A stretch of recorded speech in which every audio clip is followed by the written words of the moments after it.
It's such a pleasure to talk to you about this film, especially that I've just seen it, and it's so exciting. So let's talk about, first of all, getting this part and the challenges of taking on such an iconic character. Oh, well, of course. Yes, it was a lengthy process, as you can imagine. But really, I was just excited to when I got this opportunity. I thought, oh my gosh, like my mind started going, how can I humanize a character that I loved so much? There was opportunity there, you know.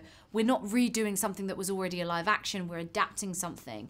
And I really wanted to keep that feeling that Jasmine gave me as a young girl, you know, that empowering feeling. I wanted to keep that and the foundations of what made her iconic, but also add something that's fresh and modern and broaden her horizons and make her even more ambitious. And absolutely, she is so modern and so empowering as a character. So when you read the script, were you relieved that kind of, you know, this aspect of the character was even more heightened? Absolutely.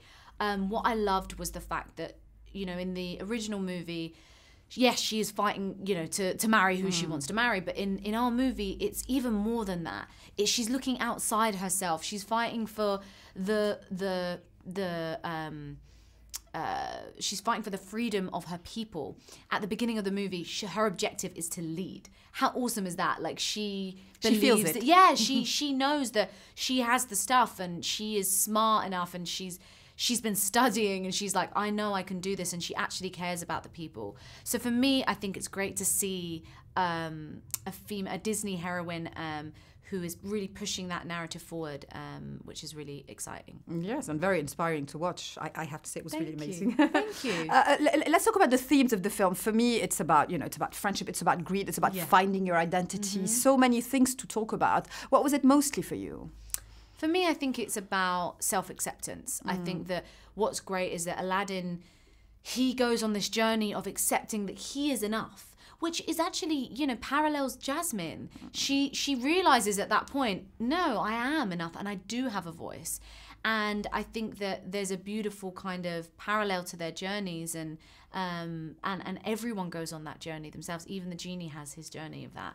So I think that's something that's really a through line for the movie. What's the feeling turning up on those sets? How much is real? How much is not? I mean, I'm sure there's a magic of Disney kind of feeling, right? Yes, no, absolutely. And it's funny you say that, because sometimes as an actor, you know, you're having to use 90% of your imagination. Which is what acting's about. Which is what it is, exactly. Which is why they call it acting, pretending. But actually for this movie, literally the sets were so incredible.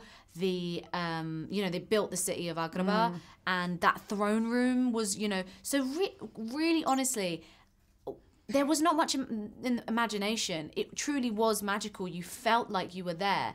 The incredible colors and the costumes were incredible.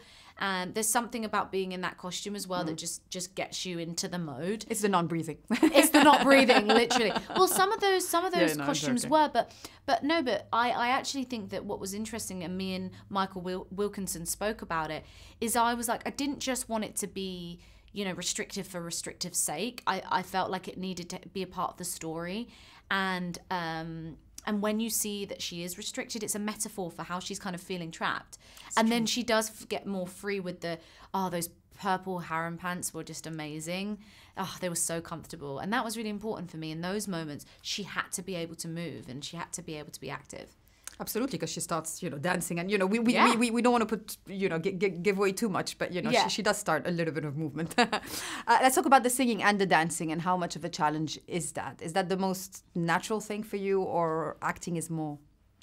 The singing and the dancing for me was just more fun than anything else. I loved singing and dancing. I think I would always hang around the dancers because I was just like a wannabe dancer. But I also, Jamal Sims, our choreographer, is so incredible. He added such a great flavor to this and a fresh, modern twist on it. But for me, that was also one of my most fun days, was the Harvest Festival, and dancing and learning the different moves and the hand gestures, and just, you know, moving the hips and all of that. I loved it. And I wanted her to slay that, you know. I thought Princess Jasmine would be great at dancing, so, you know.